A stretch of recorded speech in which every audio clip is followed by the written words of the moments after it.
And welcome back to Pastor Plek's podcast. I'm so glad all of you are joining us as we're live right here on whatever platform you're watching us on. And I have in studio with me none other than Mrs. Katie Sass, straight from the slope. So glad you're here. I'm so glad to be back. Yeah, so on level ground. Let's talk about the altitude. Oh, it was the worst. Well, what? Yeah. What you just happened? kind of felt like you were like subtle, like it was like this subtle, lingering, I feel like crap. Like How high all were 4 you? days. I mean, we were in Breckenridge. Oh, yeah. I don't really know. Yeah, I mean, that's like- there are mountains there. Yeah, sometimes 14. You probably didn't climb a 14er, but you're probably up around 10, 12,000 feet. Yeah. Okay, that's wild. Yeah. And I mean, we had to like guzzle water. We had to we were drinking Pedialyte. Are you a skier? I skied one day. How was that? I have never skied before in my life. How was it that? was so fun until I had to stop. Like skiing, if you could just snap your fingers and stop, Yeah. skiing would be the most fun sport on the planet. So, did you learn the pizza? Yes, and my skis were not pizzaing apparently because I'm like going down, and it's like great. I went to ski school, like I learned all the things. I learned how to turn. I learned how to stop. But like, I thought ski school was great. Yeah. Like, I'm like, okay, like I was just on little baby hills. Yeah. And it was great. And I left ski school going, maybe I can do this. And then later that day, Ryan's like, okay, well, let's go on like one of the slopes that we did earlier today. Like you could totally handle it. But also, I had never gotten on a, the little, like the flying benches. What are those called? The ones the ski lift. I had never gotten Flying on benches, ladies and gentlemen. bench. The flying. So tell me about the flying bench. Well, it was very fun riding on, but getting off, Yeah, very challenging. I like literally busted it. Did you get drilled in the head and everything? Oh yeah. So like Ryan was like telling me, he's like prepping me the whole way, and he's like, okay, so like whenever we get to this certain spot, you have to stand up and let it just kind of like push you a little bit, and you'll just glide right down, okay? And I'm like, right, okay, just stand up and you'll glide. Stand up and glide. Okay, great, done. Yeah. I stumbled, like could not get up. Like I was sitting, but you have your skis on. And so I'm like struggling to get up, and Ryan is sitting there Ryan's like, Katie, up, Katie, stand up. And I'm like, I'm trying to stand up. And I didn't stand up all the way. So I'm like kind of still in like standing, like halfway standing, Right. halfway sitting Right. position, not stable. So as this thing nudges me forward, my skis go, it's almost like they just went as fast as they possibly could. And so I fall backwards. Like course. I'm going so fast, and I don't know how to, I'm just like frantic, like Sure. I had never been in that situation before. I panicked and then just slipped backwards, slammed my head against the snow, which I thought snow was soft. Like, no one told me that snow was hard. But thank God I was wearing a helmet. Oh, good job. So what for? Yeah, everyone made me wear a helmet. Yeah, that was good of I them. didn't really think I was like, you need helmets to ski, but I'm like, snow is soft. It's not soft. Yeah. And I fell a lot throughout. Like, well, and what was really frustrating is like the whole time I just kept thinking, I want this to be over. Right. Like, I just want to be done. Like, I want to go home. And I cried. Like there were tears shed Did they freeze your face or going anything? going down this slope that Ryan thought that I could totally handle. And I did not handle it.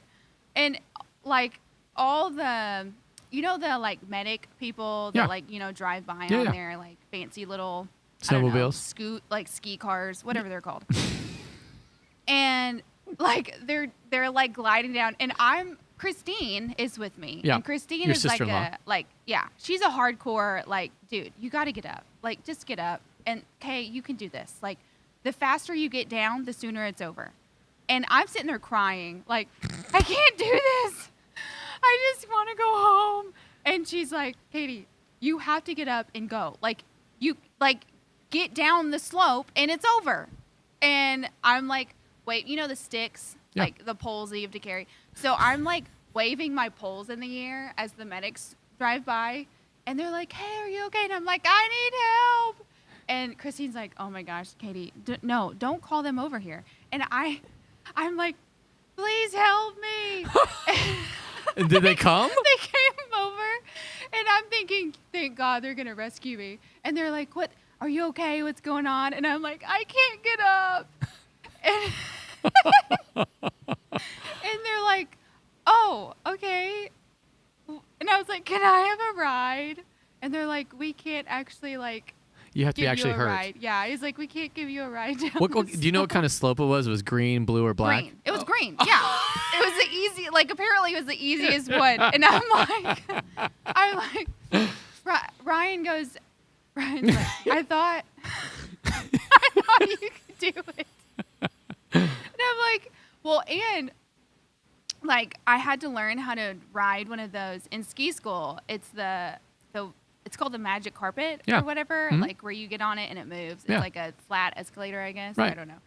And I'm riding by this dude. He's like running the machine, and I'm getting close to where it stops, where I have to like slide right off.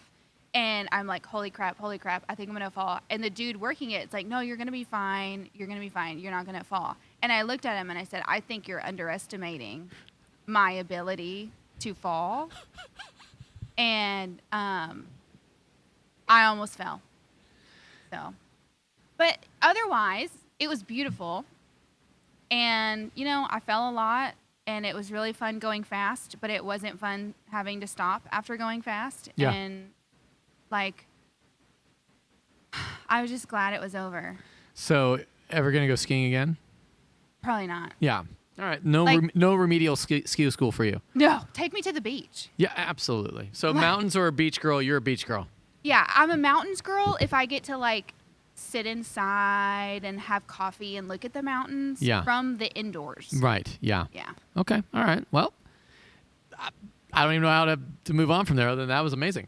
Right. I'm here to entertain. Yeah. What else do I do here? Well, while you were on the slopes, we were back here doing ministry, and we talked about. I know, I was so sad. I missed the freaking episode with Tony. It was pretty great. What did y'all even talk about? Did you even have fun? We talked about masturbation. Stop. Yeah.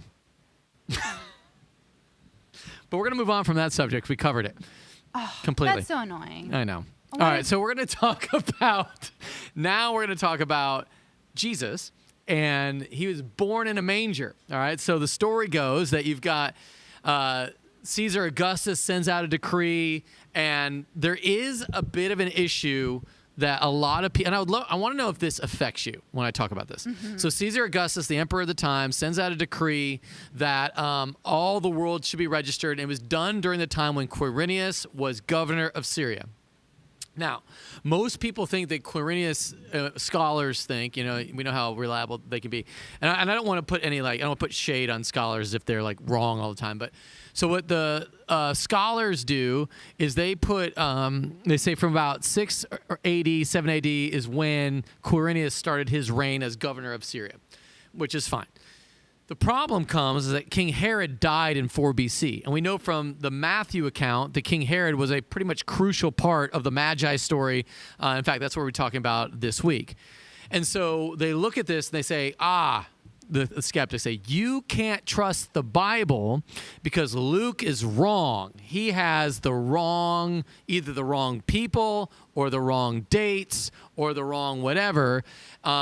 Because you can't have, if the scholars say that Quirinius was in 6 and 7 AD, he came to the power, and Herod dies in 4 BC. Does that mess you up? When you hear that, does that mess you up?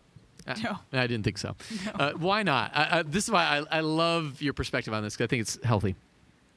Well, I just feel like the people that are just constantly out to prove the Bible wrong, Right. they just need to get over it. they need to move on. I mean, Yeah.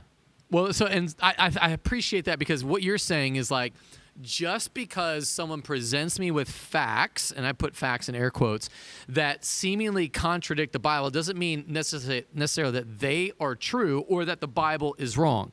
And here's one way, I shared this on Sunday, one way you could look at this. The word, it says this was the first registration when Quirinius was governor of Syria. And you could say this protos, the word for first, could also mean before. This was before the registration when Quirinius was governor of Syria. And so it's easily, I don't know, the argument's easily defeated or deflected. So are they saying like King Herod died before? So he died before Quirinius was governor, is what they say.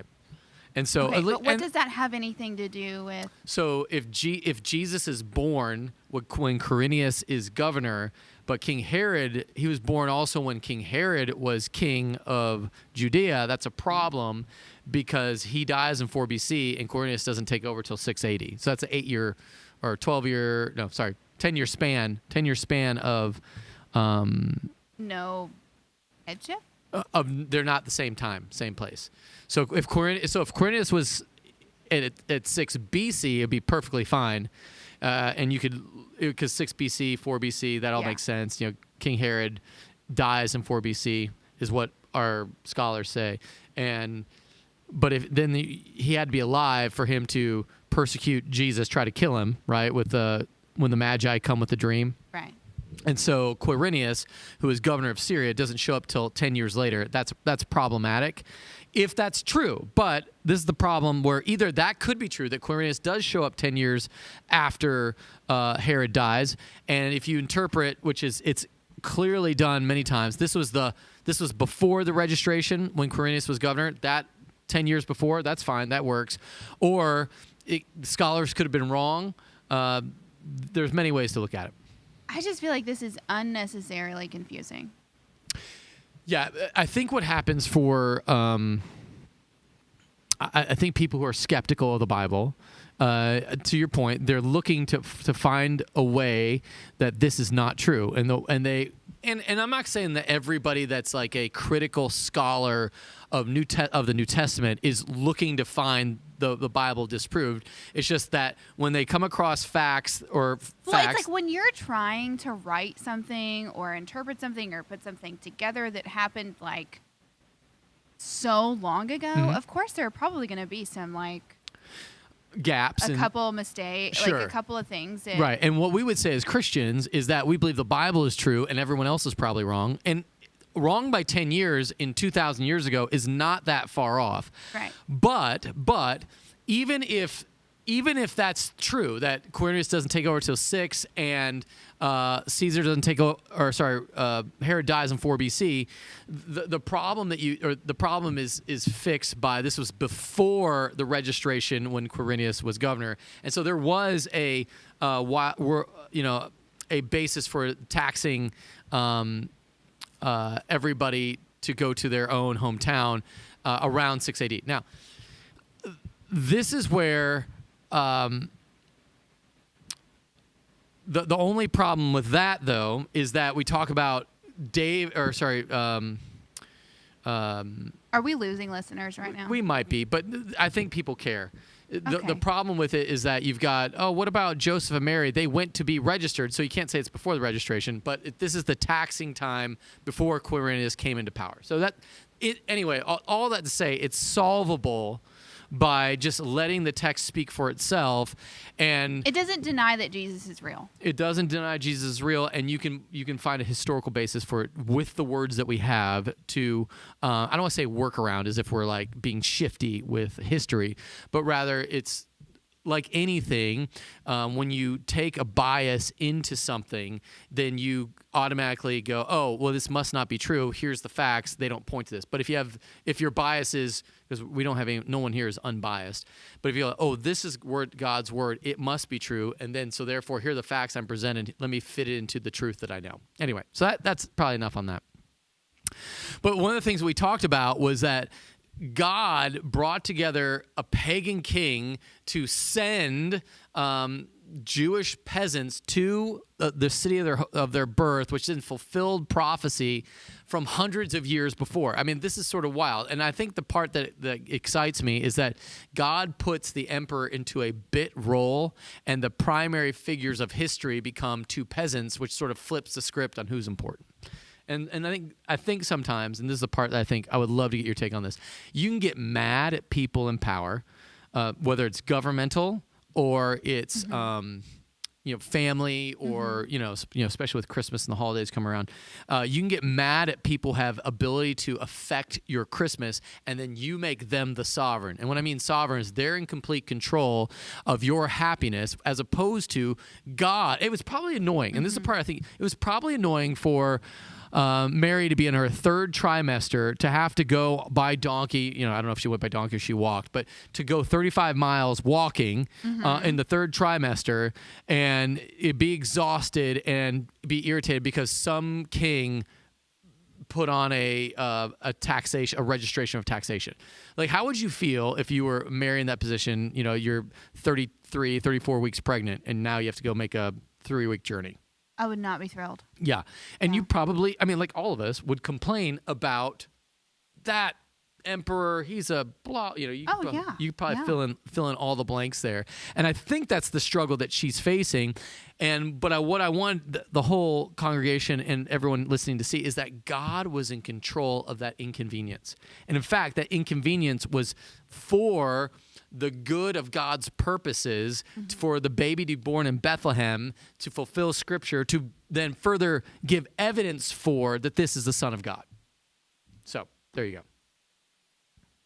Yeah. But is there a part that, and maybe you're not like this, we can get frustrated with government people who make you do something, and we need to realize that God puts all those people in charge, and so whatever they do has to pass through a grid of God's sovereign grace. And so I think that's helpful, especially when you don't approve of presidential decisions or governmental positions or decisions. Any thoughts there? Yeah, I know. I'm going to get controversial, I guess, but I know that I was a bit frustrated when I felt like Biden was going to make this national law requiring everyone to get the COVID vaccine. Right. I remember that was really irritating. Right. And we were all kind of shoot, if this becomes law, what do we do? We just follow it because we have to abide by who God has put in power, or do we figure out how to, it was just kind of this is not something that we want. Right. But what do we do? That's exactly right. And so then you'd have to say, in those moments when it's you're looking at a mandate, oh man, clearly God's behind it. If God allows it, it's in his sovereign will. But then you got to get into permissive versus moral will, and that's a whole different thing. But essentially, the permissive will is what God allows. That's not what he would decree. And then his moral will is this is right and this is wrong. And sometimes God permits things that are against his moral will so that we would have the choice to choose to follow him or choose to follow some pagan king. And I think that's not what this is about, but I think that's the reality, that God's still in charge even then, that gives us opportunity to kind of deal with the stress of having to trust him when circumstances. Right. Okay. So I do think that is true, and I think that speaks to a lot of us, especially when the new year's coming up, and you're going to be starting to do your taxes, and you can get angry and frustrated, and why is this and why is that, and then understand God's sovereign hands playing that somewhere. We've got to trust him. Okay, the second thing that we talked about on this past Sunday was God chose to reveal his plan of salvation to shepherds. And I'm not sure what you think about shepherds. We probably have very little contact with shepherds.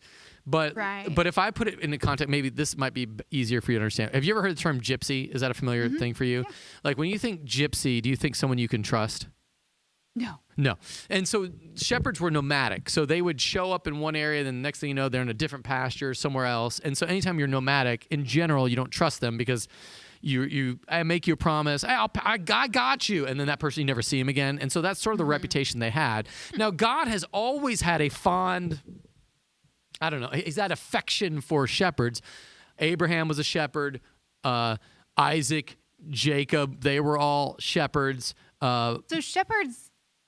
So this, I guess, is the first time I'm hearing this. Yeah. They were like nomadic. Yeah, I mean, They they're the didn't ones stay out. in They the didn't. same- They didn't stay in the same. I mean, they couldn't because they'd eat up all the grass and not need to move on. Oh.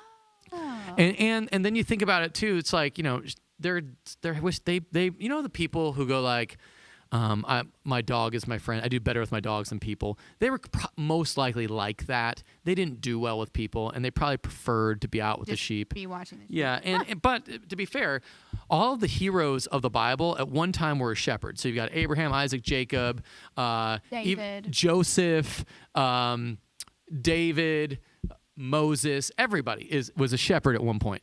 And so God has a special affection for shepherds. And anytime he's wanted to call out the priests, he calls them shepherds, which is where we also get the term pastor. Pastor means shepherd in Greek. Well, and I mean, you always refer to community group leaders as shepherds. Right. So God has a positive view of shepherds. The world kind of had a negative view. And so what makes it kind of interesting with Luke was written to a Gentile audience. And so whenever you're reading it, when they read shepherds, they're like, what? Of course, shepherds would see angels. They see lots of things, right? Like this is where a gypsy nomadic people would say they saw all sorts of wild stuff, but you wouldn't trust it necessarily. And so why does God reveal his plan of salvation to shepherds? Give me your thoughts on that, just from your perspective. Were they sort of like a lowly part of society? Blue collar, not necessarily too lowly, but definitely not trusted. They weren't allowed to testify in like a Roman court. Women and shepherds weren't allowed to testify. Right. Well, what I've seen in Scripture is that God loves to use those who are lower in, I guess, stature. Yep, class, if you will. To work his plan into. And I think that's exactly it. I think God is intentionally... Like, no one would have thought right. the shepherds would be the ones. In fact, that would be like, oh, well, that's my proof against your view. Right. Shepherds were your first witnesses of angels. Of course, the shepherds saw angels. It's just like, Mary was the first one to the, right. Like, women were the first one to the tomb. Right. And you're like, okay. Yeah, exactly. It's like God, with Easter... The people that couldn't testify in court were the first ones that, for all history, were reported to have witnessed the resurrection and were reported to have witnessed the virgin birth. Mm-hmm. And so that's just how God humbles us. Mm-hmm. I mean, that's probably how he humbled a group of people in that day. No, for sure. And I think that's exactly it. And I think that's why one of the things I talked about is why was Jesus put in a manger? From a practical standpoint. And the reason I think he was put in a manger, because a manger, we usually think of a manger as like a wooden thing. Most likely it was a stone, because there wasn't a lot of wood in that area, but it was most likely a stone like trough, but it's elevated. Well, and so when you think of where a feeding trough would be, what else is near a feeding trough? Like cows poop. So to get the baby off the ground, you put the baby in a manger and probably use the hay to soften. Where did we get the word manger? So it's actually it's a French origin word. Manger in French means to eat, and so that's just a because it's like if technically it was a feeding trough, then when did we start calling it a manger? Yeah, I think we just stole the French word for it. And it's a lot cuter. Than way feeding cuter. trough. yeah. Manger is to eat. Oh wow. Yeah. So there might be a cute. wine that you like that uses that word. So just think about it. Anyway, so what also is interesting. So it's so filthy. The other thing I always thought about too was like, at what point was holding the baby too hard? Right. I mean, like, I think we've all been there. Like, could you try to apply like what you struggled with, right, to what Mary could have struggled with? She's giving birth naturally. She doesn't have a bathtub or whatever, right? To kind of no epidural, and so she's on the floor in the poop and pee of the wherever the animals are. And she's like, lets her rip. And then out comes the baby. Joseph's like, he doesn't, I don't know how much experience he's had delivering babies. Maybe, maybe he does know what he's doing. Cuts the cord. Well, if he's never seen her naked before. But, fair enough. But he may have delivered his sister's baby. I don't know. Like, who knows how. How old was he? Do we know for sure? We or is don't. It just like this a is bunch where, of like, we think Mary's a teenager, like 14, 15. Okay. And we think Joseph could be either 14 or 15, or he could have been 19 or 20. I heard someone say, like, Joseph was like 30 years old, and this is how you can like approve of like older men dating teenagers, and I was like, I don't think that's Yeah, I mean, even if it was true, that's not why that wouldn't be prescriptive; it'd be descriptive. But I mean, we have no idea how old he was. So potentially teenagers. Mm-hmm. Potentially teenagers, if they're the same age, or he could have been maybe 20, or 21, 22. 14 years old. Wild. Giving birth naturally in a barn or whatever. Or barn is what we've sort of given it. Cave maybe might be better, or like open air area where the feeding trough would be. Like there was no room in the inn, so it wasn't in a room, right? So it's probably somewhere where. And this is Mary where, had to be tougher than all of us. Oh yeah, absolutely. I mean, well, it's just a different generation. Yeah. So she gives birth. Then I always think of it this way: she passes out. She's exhausted, and then Joseph Do you is just sitting. assume that? Are you just kind of writing your own I'm writing my story? own script now. Okay. So we don't know about this part, but for some reason, like it sucks because no one was there. Right. No one was there, and we don't know, but we do know that the baby was put into a manger. Right. Why? And that's my head. I'm because like, it was a container. It was a container, but like, it was something why not that you hold could the put- baby? And I think that's where I'm like, do you think Mary would approve of Joseph putting him into a manger? This is something a guy would do. Do we know if Joseph put him in the manger? No, we don't know if anybody did. We don't know who put. So he somehow got into a manger. Was there hay there? I'm assuming there was. Because but in all the pictures, he's on hay. I think that's just because that's what's probably already in the manger. Okay. And they put him on top of the hay because it was soft. And he's in swaddling clothes to protect him from the nastiness of all the bugs in the hay. I don't know. Like, this is where I have no idea. Yeah. But the part that I ask is, does Joseph put him in the manger when Mary passes out because he was supposed to be holding him and, I'm just kind of tired. It makes me think of like when the babies cry. Right. Babies, they cry. Yeah. And when you can't figure out how to make them stop crying, then you go crazy. Right. And then you could, shaken baby syndrome, the whole thing. And maybe it's like, I need to put this baby down. I'm going to walk away. So I can't even imagine. I'm that sure day, the Son of God, but this is I'm exhausting. about to lose my mind. Right. I'm going to but that's obvious. Like, it's like, I wonder what the terminology would have been then, how they would have communicated, like, this is stressing me out. Oh, and of course you're a mom. You're not supposed to be stressed out by a baby because you're supposed to love them and nurture them. But anyways, for some reason, he makes it to a manger, which was God's plan, because all of a sudden the shepherds are going like, I don't know how they're finding a baby in a manger. Maybe they're outside so they can hear the baby crying or something, and they show up and there's the baby in a manger, and Joseph and Mary are like, don't judge me, right? Like, and then they're like, oh, we came. They said the baby would be in a manger. Well, because it's hard because you can't apply our personalities now to then. Sure. But I'm so curious socially what it was like. You're asking the same question I'm asking. So they come. So what's fun is that there's a bunch of signs that are given over time.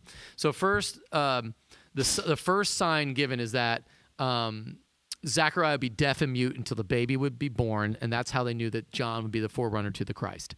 Who was Zechariah again? Zechariah was John the Baptist's dad. Okay, that's right. So, and then the sign for Mary was that Elizabeth was pregnant, and she's an old lady, and she obviously was a teenager. So she goes and visits Elizabeth, who's in her 6th month with the baby, and then the sign for the shepherds, they get a sign. They get an angel and a sign. The sign for the angels, or the sign for the shepherds, that the angel told them that they go somewhere into Bethlehem and they'd find a baby in swaddling clothes, which makes sense because that's what all babies are in, but it'd be laying in a manger. That would be weird. And so that's what's sort of exciting about that whole idea, that this baby is hanging out in a feeding trough.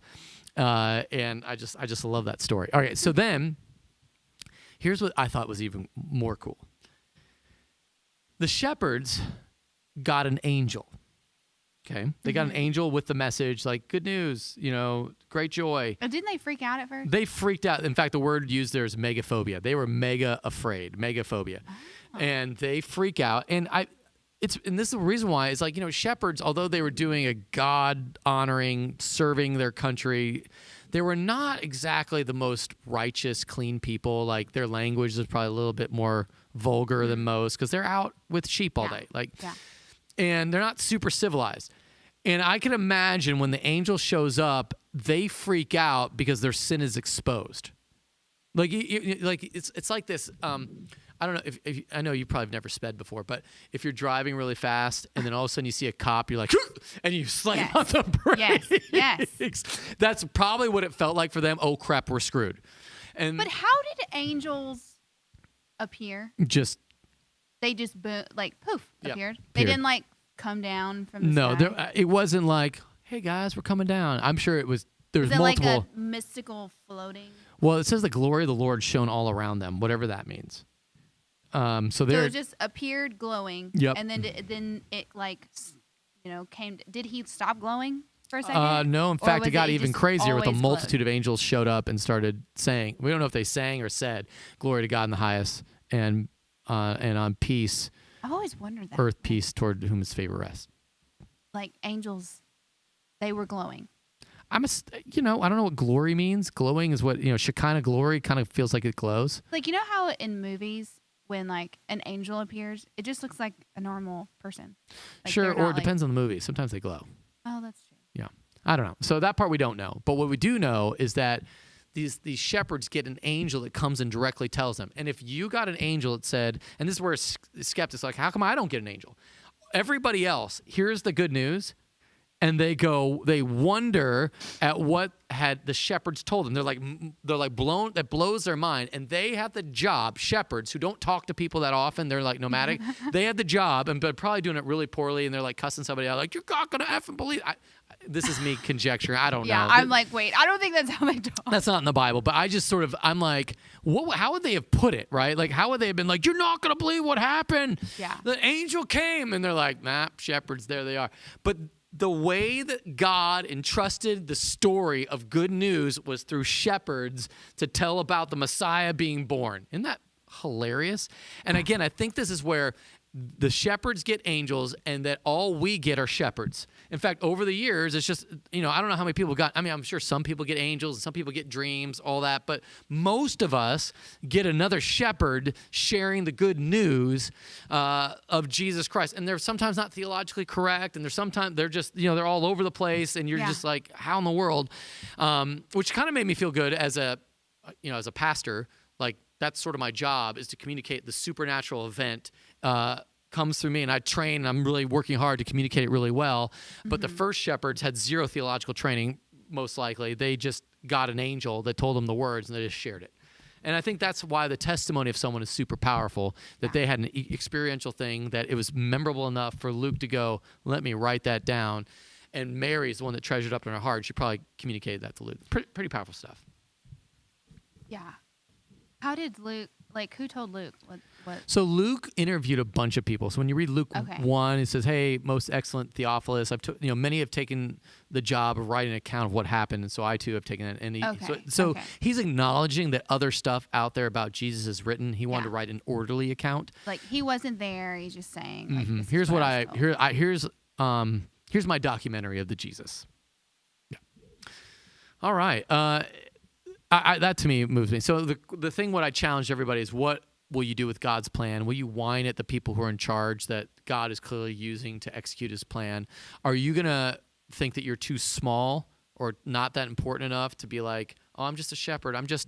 I work at Google. I work at Starbucks. I work as, a construction guy. I'm just a roofer, and I'm here in Austin because, we had that hailstorm not long ago, and everybody's here for roofing. Like, what are you here for? It doesn't really matter, but God's got a plan for you to share the good news with others. Yeah. Mm-hmm. It's a big question. It's a big question. So what are you going to do with God's plan? That's kind of how I left people. And, yeah, any thoughts from you what people should be doing with all that? Just walk in the flesh. I mean, the Holy Spirit. I I was like mentally saying walk in the spirit, and then the flesh came out. That happened. Don't walk in the flesh. Don't walk in the flesh, walk in the spirit. Jesus came and walked in the flesh, but he was full. Anyway, we're not going to go there. All right. Hey, thanks so much for watching. If you got any questions, we would love to hear from you. Whether wherever you're at, however you are, we would love to just sort of wrestle through with you questions about faith, culture, and everything in between. So make sure you subscribe, and let us know what you're thinking, what you're watching, how you're experiencing this. We would love to hear from you. So from our house to yours, have an awesome week of worship.